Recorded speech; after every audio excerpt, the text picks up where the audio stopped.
Hello, everyone, and welcome to New Consciousness Review. I'm Miriam Knight. Our guest today is Nomi Bachar. She's a holistic spiritual counselor and a self-healing, self-actualization expert.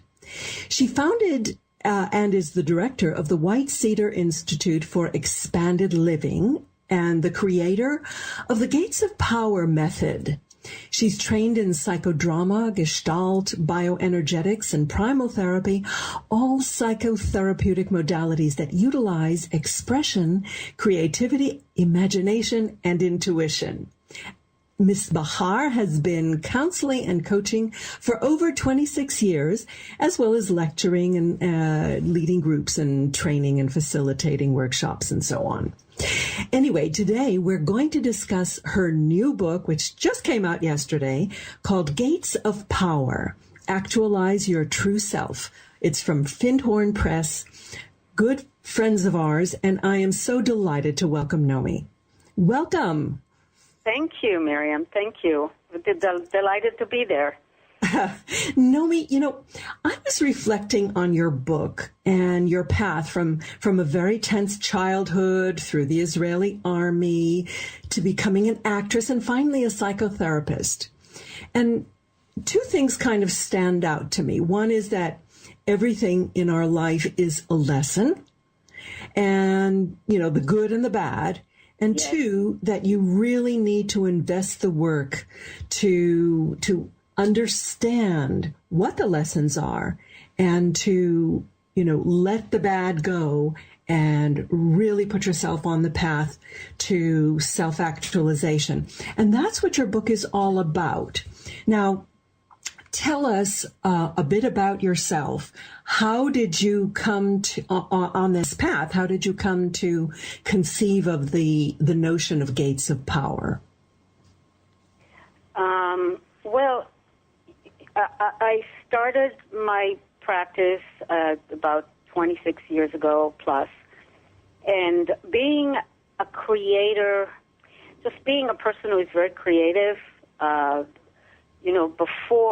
before starting my practice and during my practice, I've been engaged in the arts, performing arts, acting, dancing, producing, choreographing, writing for the theater, and so on. I had a dance theater for about 15 years, and I've been in the theater since a very young age. So I'm very creative in the way that I think about things. And I would experiment with creative processes with my clients. And of course, the background are all these modalities that you've mentioned, and they are very experiential, all of them. So I kept pushing the envelopes with my clients because I realized that we don't have years and years and years and years. It's better to find something that would help people transform all the facets of their life together at the same time. Usually, traditionally in therapy, you speak about the issues that you have and you kind of like sit with the issues. I decided to take a different approach, and that is to look at the totality of their life, their spirituality, their creativity, their energetic and physical existence, their life path, their goals, everything. And out of that desire for a total holistic approach came Gates of Power. Because Gates of Power does just that. It energizes and liberates and synchronizes all 7 facets of your life, which we call gates. Mm-hmm. It's interesting that you put such an emphasis on creativity, because that's really what gives the juice to life. Yes. And I think that's unusual in most of the modalities that one hears about. That's right.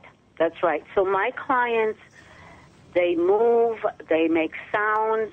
The ones of them that make music sometimes use their music instruments. They write, they draw. We do a lot of authentic movement, authentic sounds and expressions. And we do a lot of meditations. We do, a lot of energy, exercises and processes to understand the body's energies. So it's a very alive kind of a program. It's very comprehensive. Your book actually is like a university course. I know. I know it is.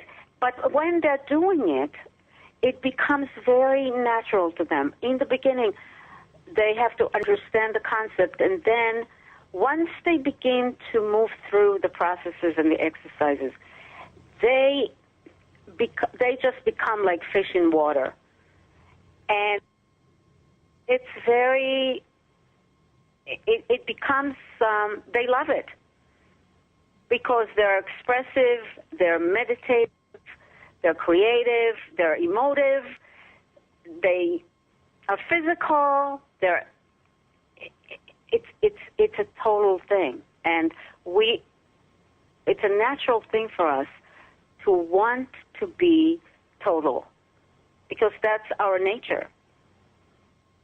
And there are so many different pressures in our lives that fractionate us. So, we're one person at work, we're one person in our social group, and sometimes it's difficult to find who our authentic self is. That's what I so much liked about your approach. You really, really guide people to finding their authentic voice. Yes, because, what else do we have really, really by the time that we're ready to leave this life? I mean, I would think that the most important thing is that we found our expression and that we were able to love and be loved and contribute and be creative and expressive. What else is more important than that? But that is often a very scary thing for people. How do you get over their fear of exposing themselves? I think that one of the important concepts of Gates of Power is the concept of the three aspects of the self: the emotional, the defensive, and the expanded. It's like the inner family or the inner team, if you want to call it.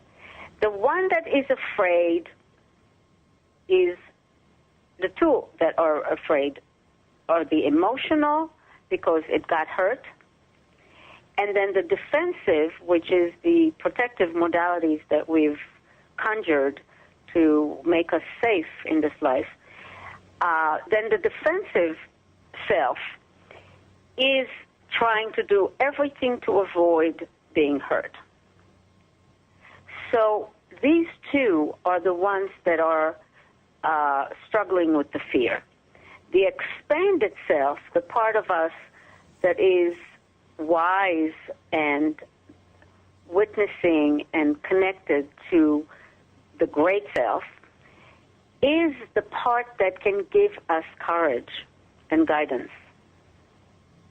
And we spend a lot of time when we do the Gate of Dialogue on the inner dialogue between those three. Because you can imagine them as a family, two kids or two twins and a parent, a mother, father, parent. And if the parent is loving, if the parent is giving them a secure sense, a secure home, then they will be more open to express themselves and be out there in the world. Does that make sense? Yeah, sure. So as you work through that inner dialogue to establish the expanded self as the guide, the loving guide and the parent, and heal the emotional and give it a lot of emotional support, and relax the defensive and give it a lot of reassurance, and guide it that the world is not as dangerous as it might feel to it, you are starting to create a more comfortable place for them to be in the world. You know, one of the things that both astonishes and deeply saddens me is how many children are raised in a family where they do not feel safe. Right. Where they're constantly, belittled, and they internalize this. At the end of the day, this seems to be, it's a bit like the irritant in a pearl. The layers that you put around your pain seem to be what makes you who you are, the way you overcome the pain. But not everybody gets there on their own. How did you manage to get to where you are, do you think?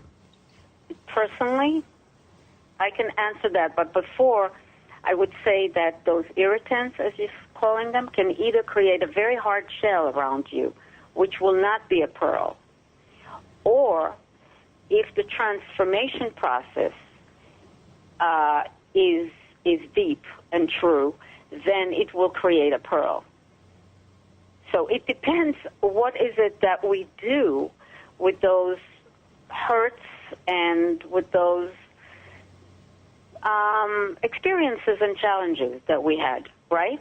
Mm-hmm. You know what I'm saying? Because you look around and you see a lot of people that the hurts has made them closed and defensive and very mechanical and very shut down and not really using that as a fertile ground. So I want to say that it's very important to work on that, as a fertile ground needs to be watered and fertilized and so on and so forth. Just like being a garden, you need to take care of it. How did I do it personally? For me, it was a lot of layers. I wish that I knew my method when I was working on myself, because I had to piecemeal everything. Going to therapy, of course, I did about 4 trainings, and in each training you had to do like about 100 hours of personal therapy in this modality. So I have a lot of therapy on my back. But I also worked a lot of things through my creativity and a lot of deep insight and a lot of deep healing through my spiritual process, too.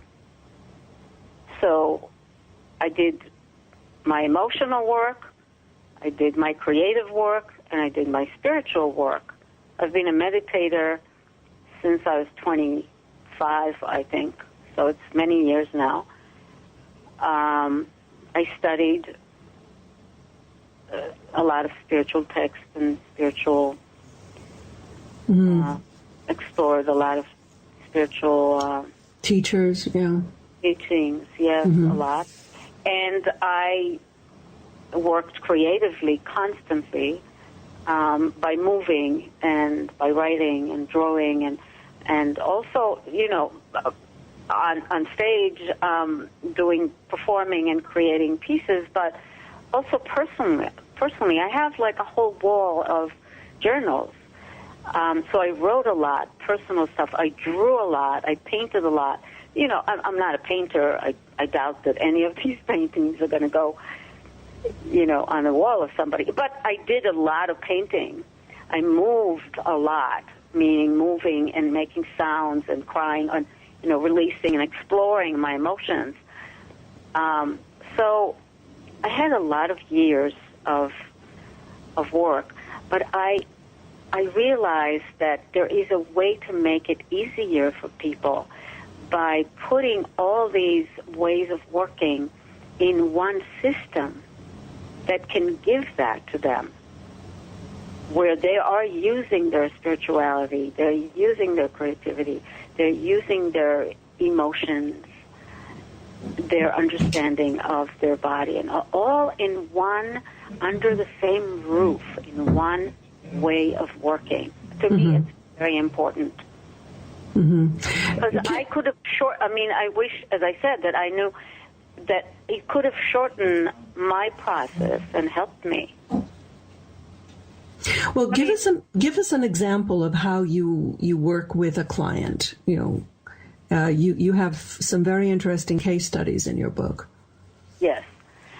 How do I work? Okay, when they come in, we take the first 2 sessions to look at their inner map. And we do it together. Pretty much after a few minutes, or I would say 20 minutes the most, 25, we understand what is what I call the crack in the vase.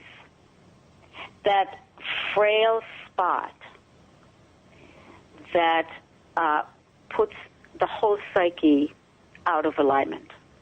Mm-hmm. And I just might add that in your book, you show people how to take themselves through this process of self-inquiry. Right.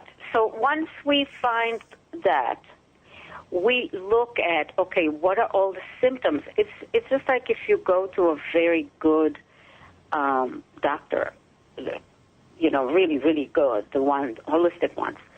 They would want to look at the root cause of your symptoms, right?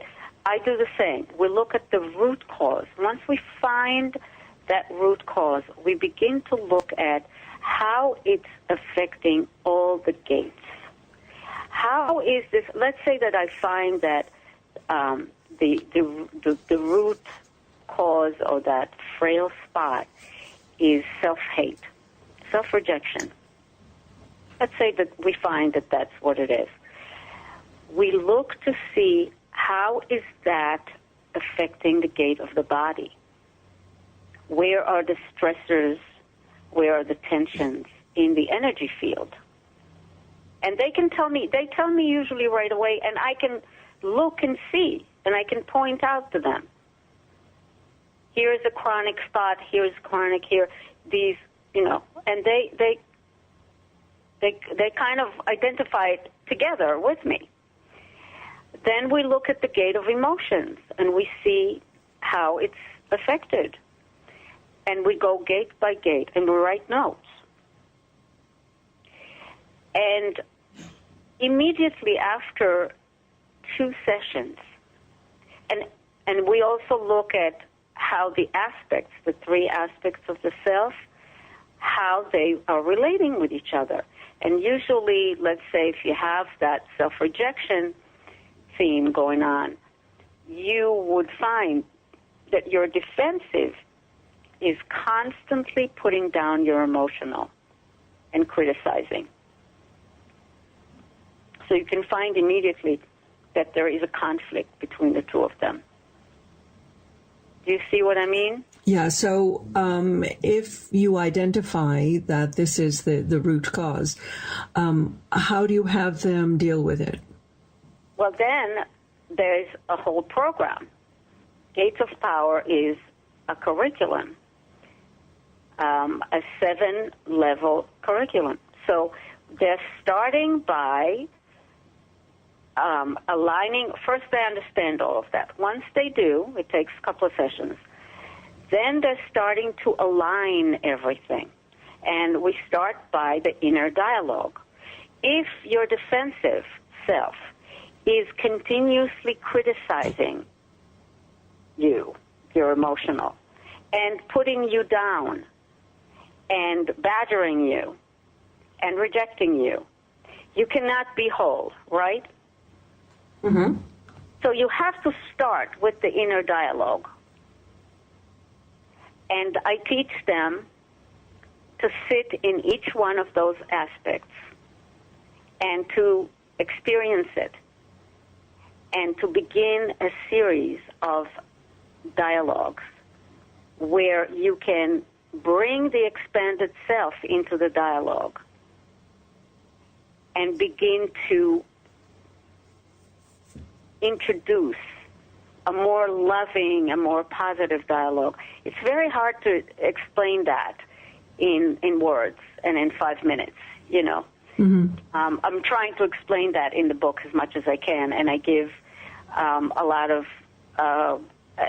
examples of inner dialogues, including my own inner dialogues. And so the inner dialogue, that's the first thing that we take care of. Like level 1, we do when it's a workshop, we actually do those inner dialogues out loud. Each person gets 2 other members of the group to be the other parts for them. And you can begin to hear how you are dialoguing inside of yourself. If the dialogue is abusive, if the dialogue is, what's going on? How are you treating yourself? What's your real relationship with yourself? Do you find that your clients are sometimes surprised by what comes up? Oh, yeah, all the time, on all the levels, because it's so profoundly creative, and there's so many, like, expressive exercises that they're continuously surprised. At some point, they learn to trust it, and if I go to somebody, okay, walk around and just talk to your, you know, or walk around and scream, and they wouldn't look at me funny. They'll just go and they'll do it, and then they go, oh, wow, that was good. Mm-hmm. You know, they just learn to trust the expressiveness and you use a lot of visualizations too, don't you? Yes, because we have the gate of silence. And in the gate of silence, we'd use a lot of different meditations, and among them, a lot of visualizations. So gate of the body has a lot of exercise and processes that are energetic to understand the energy, where it's blocked and how to free it, and how it's connected to emotions, and how it's connected to the inner dialogue. You know, gate of emotions is a lot of emotional exercises. So each gate offers a lot of different ways of opening up that specific gate. Maybe it would be a good idea just to tell us what the gates are. The gate of the body, and that means your energy field, the form of that the body has taken, like your posture and all the physical expression of your emotions and your psyche in your body. So the body is like what comes out of the printer, so to speak. Mm-hmm. Yeah, the body is the mirror. Mm-hmm. And so we look at it to understand it. What is it mirroring? And where are the blocks, the energetic blocks, and how they correspond to emotional or spiritual blocks. Okay. Is that clear? And we also look at how you're treating your body, how you're breathing, how you're eating, how you're exercising, or you're not exercising, are you sleeping, patterns of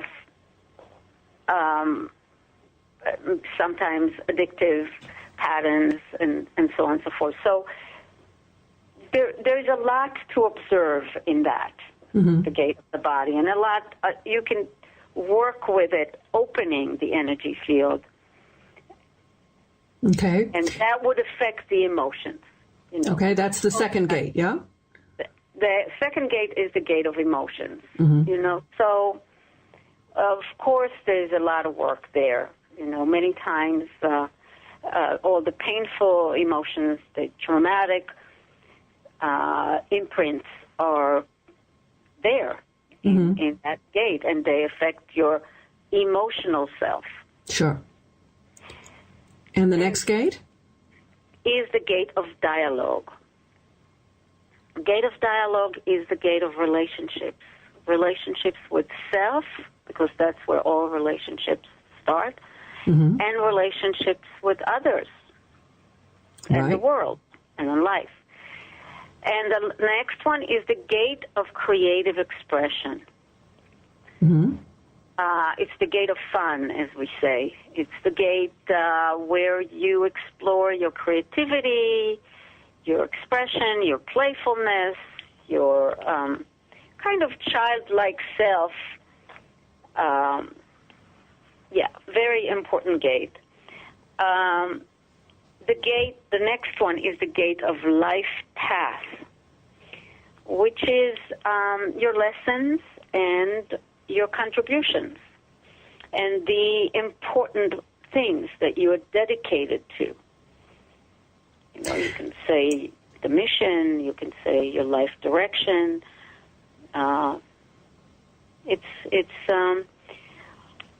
What's the most important in your life that you are what you're all about, right? And cherishing and stuff. And then there's the gate of silence, which is the gate of meditation and prayer and communion with the oneness, the greater self. And then there is the gate of knowledge. And knowledge is knowledge of life and living. The knowledge of truth. It's the gate where all the big questions are being explored.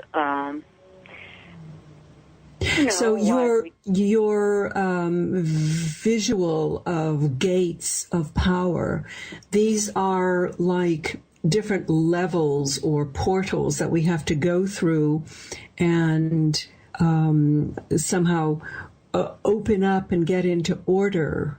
Is there a particular order that we should do them in, or that you do them in? No, I actually do them every level. I do all of them on that level.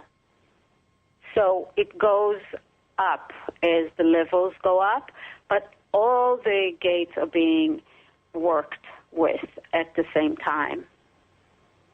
And the levels? That makes sense. And the levels go up. It's like going from white belt to black belt, right? You're a martial artist. Right. I mean, you constantly are training, but you're just going up. It's a deeper and more, here is an image that I usually give people when they first, when I do an introduction. I say, imagine that you are a garden, and around the garden there is this beautiful structure of 7 panels of like long, big windows. And in the middle of the garden, there is this wonderful light, which is you, your soul. I say all those panels, which are the portals of that light, which is you, and they're also radiating the light from outside of you. All of those need to be cleared and open. You don't want those panels to be barred or muddy or broken. And you don't want the inner being, that light that sits in the middle of the garden, you don't want that to also be, covered by a black shawl or something. You want that to be free. And so if that helps, maybe how to think about it. That there is a center of light, and that light needs to be freed within itself. So all the aspects, those three aspects, need to work together in unity and in a positive, loving, radiating way. And that would radiate through those gates, and all those gates or panels, they need to be free, unblocked. I like the notion of windows that you can kind of shine your light out into the universe. Yes. And I suppose your life experience would make them like stained glass windows with your particular spectrum of colors. Yes, yes. So, you know, we say the windows of the soul. But that's what they are, really. So those gates are portals of your energy. Different facets, Different facets of, that your energy expresses itself through them different ways. You know, you do need a body, and you want that body to be expressive and free. You do need emotions, and you want them to be expressive and free. And the same with each one of these gates. So what we do is we look at where the mud is and where the blockages are, and we clean it. We clear it. I laugh. I say, I'm God's cleaning lady. And I say to people, there's nothing wrong with you. There is just mud. Let's clean the mud. Let's clear out everything that is not really you. Because the you is already there, and it's already whole, and it's already radiating. It just has these covers on it. It's interesting that most of us hate washing windows. Right. So I particularly enjoyed your chapter on life path, because that's something, finding one's purpose is something that people, particularly turned on to the holistic life, are struggling with. What do you think are the most useful ways of kind of zeroing in on one's purpose? On one's purpose, yes. I think we need to ask ourselves what truly, truly makes our heart sing. Not what our parents want us to do, not what other people do, not status, not money, not materialism, not what makes me look good, fame, fortune, and stuff. What really, really deeply moves me. Does that make sense? Yes, that's a theme that we've been hearing more and more often in many, many different ways. I'm reminded of Andrew Harvey. I heard him speak once, and he said, look at what makes you cry. Right. Where to find your passion. Yes. What makes you want to get up in the morning and do? Yeah. Or express? What touches you? What, as you said, what makes you laugh? What makes you cry? What makes your heart move? How do you want to love people or love life? How do you want to express your deep love to something? What matters to you? If you just knew that you have very limited time to live, not like you have, some horrible disease or anything. You just have limited time. What would you choose to do with this time? Yes, I think it's so easy to let life go past while you're thinking that I will do what I want to do sometime in the future. And then the future just never gets here. I know. And that's tragically what happens to a lot of people. They wait for retirement to do things, and then it becomes too late. So I don't think we should wait, not even one day. Every day is precious, and we need to get in touch with that as fast as we can. But most of the time, there is a lot of hard, crusty stuff on our heart, so to speak, spiritual heart, and so we can't get in touch with it. So it's good to clear. Well, do you have any what are some of your techniques for clearing that off? Well, we're clearing all the time. We clear all the gates all the time. And when you have to start clearing with your relationship with yourself. If you are not accepting yourself, and if you are criticizing yourself, or if you are not really listening or respecting or honoring, or you don't know how, you have to start with yourself, with that inner dialogue. How are you being with yourself? Most people don't even take time to even listen to how they are with themselves. And they often have this kind of negative backtalk that keeps on going on in the background. Right. Sometimes they're aware of it, sometimes they're not aware of it, which I guess is what makes psychotherapy a lucrative profession.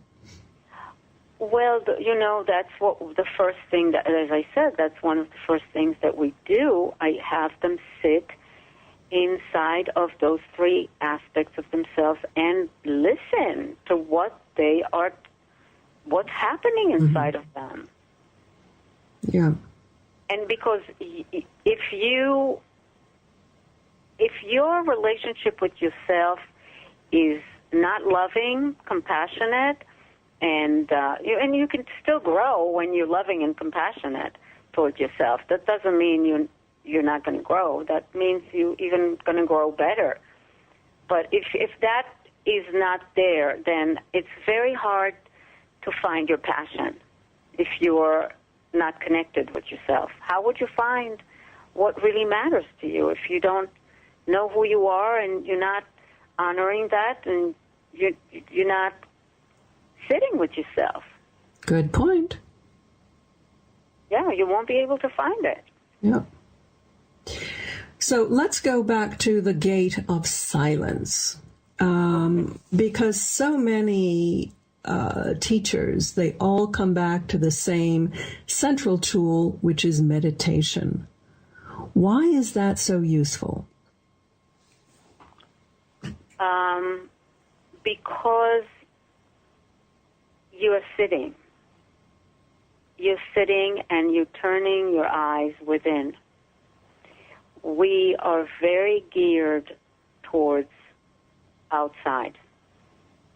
And when you're looking outside, and especially when you're depending on outside to define you or to validate you or to make you happy or whatever, you're disconnected and you're lost. So it's very important to sit and go within.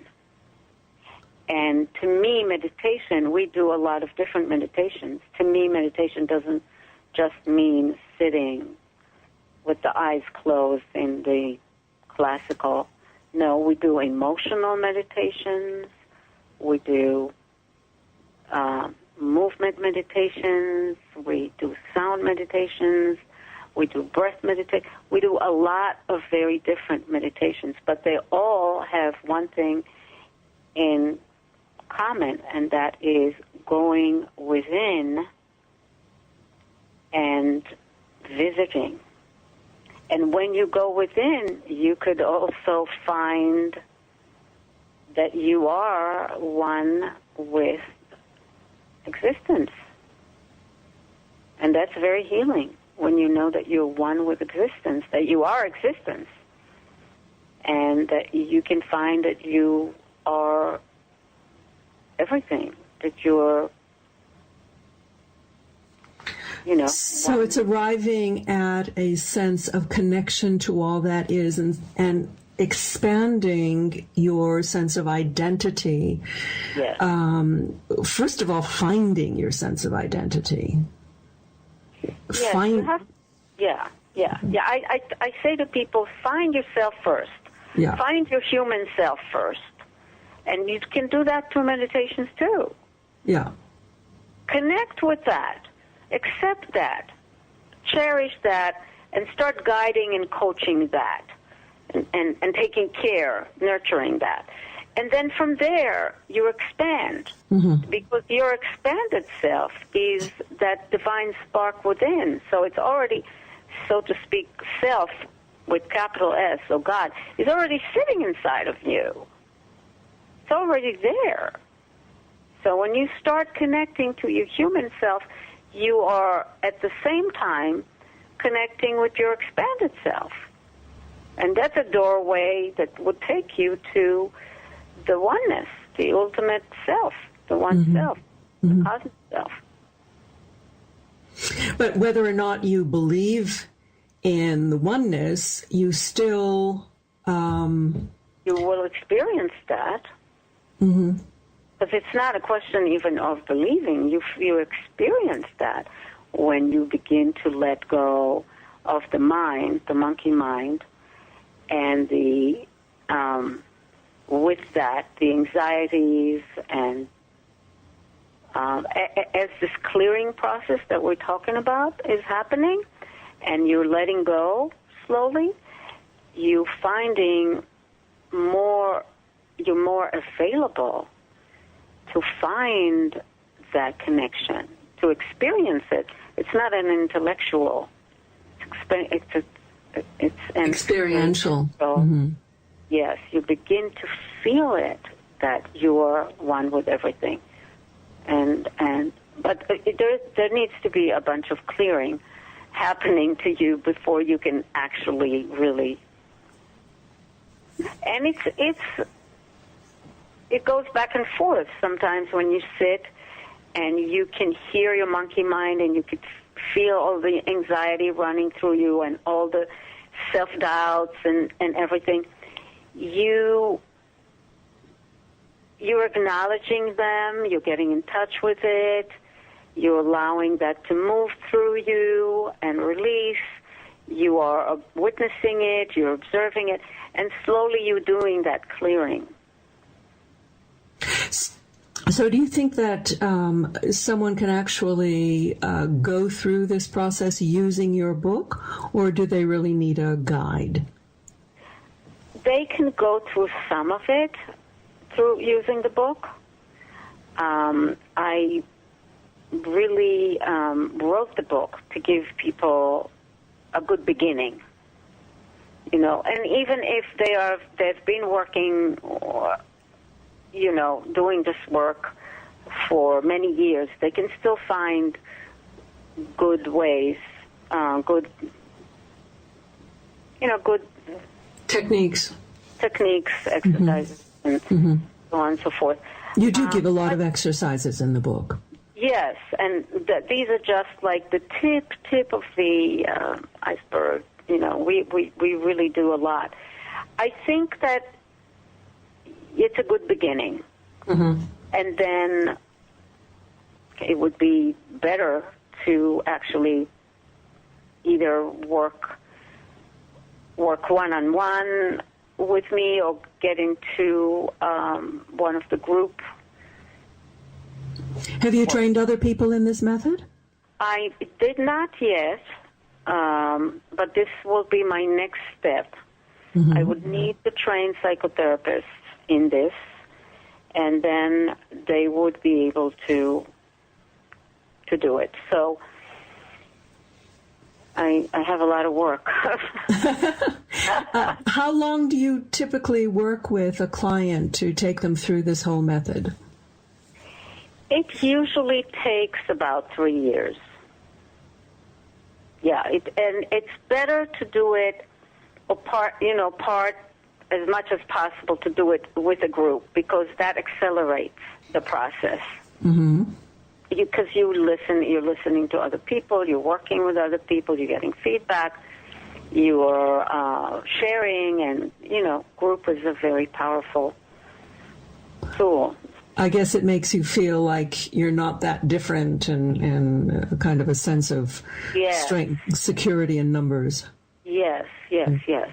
And just the wonderful feedback that people give to each other. And there are a lot of exercises we do, in groups, in little groups, or in a couple, and so on and so forth. So do you do workshops around the country or just in New York?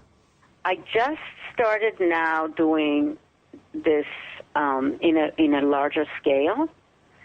So I am definitely intending to do it everywhere. I would love that. It's such a very elegant and solid and effective method that I'd like to bring it to as many people as I can. Mm-hmm. And where do people go to find out more about the method, Nomi? They can go to the website, which is gatesofpower.com, mm-hmm. and there is a number. Anybody who wants to talk to me can just call me, and it's all there. The information is there, and I'm accessible. Well, you'd be a fairly strange. At least at this point, I don't know what's going to happen a few years from now, uh-huh. but I'm accessible. You could still leave me a message if you want to, or write an email to the Gates of Power, info@gatesofpower, and I will respond to it always, and so on and so forth. But the phone number is there, and people can call. Great. So, we have been speaking with Nomi Bachar. She is the author of Gates of Power, Actualize Your True Self, now out from Findhorn Press. And Nomi, I'm delighted that you've been with us today, and thank you for joining. Thank you so much, Miriam. I feel that this was a very interesting conversation for me, too. You can find Nomi's book on our website, ncreview.com, along with thousands of other books and interviews for your listening and reading pleasure. Our guest next week is Master Didi Nard. She wrote a book called The Compass of Now, which sold 1.4 million copies and is now translated into English. It's about how one woman became financially free, healed wounds, and inspired millions of hearts. Absolutely fascinating. And now we're going to close with our track of the week. Again, a wonderful selection by Cara Johnstad called Wild Garden.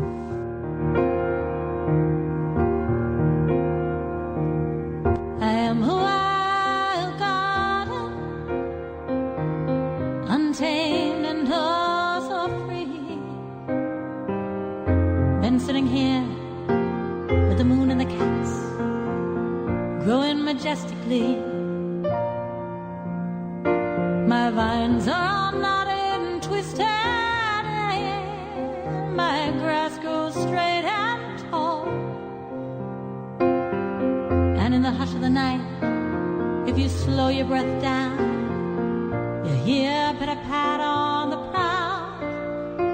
My path that lies abandoned, look around, and you'll see the old gate. There's a deep old well covered by an old wooden board. Now don't hesitate, please come in. Join me for a while. Yeah, water me from that deep old well. It hasn't been used for so many years. The oak said deep down they're dragon tears, but the rooster, he disagreed.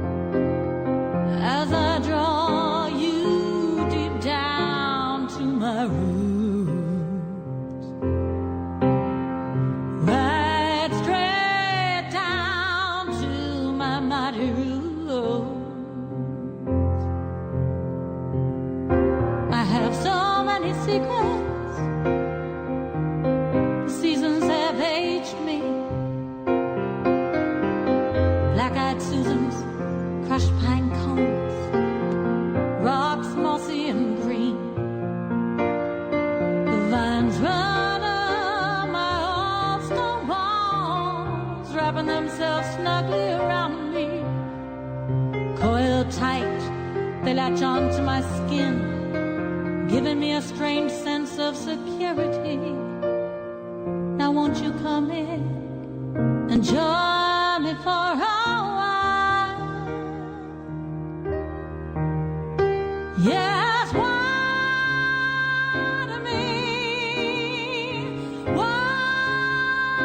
me from this deep old well. Has it been used for so many years? Oh, water me, douse me and drench me. Oh, Lord, just pour yourself out on me. Soaking me,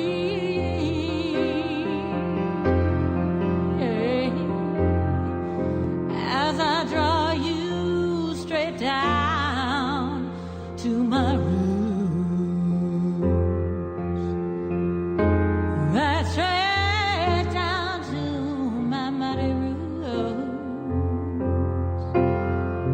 Yes, I draw you straight down to my roots. The oak said it was dragon tears, but the rooster disagreed. He decreed that when the old grapevines start to bear fruit again, the water will turn a bright berry red, and we shall sip the holy wine, and you will sleep nights in the garden.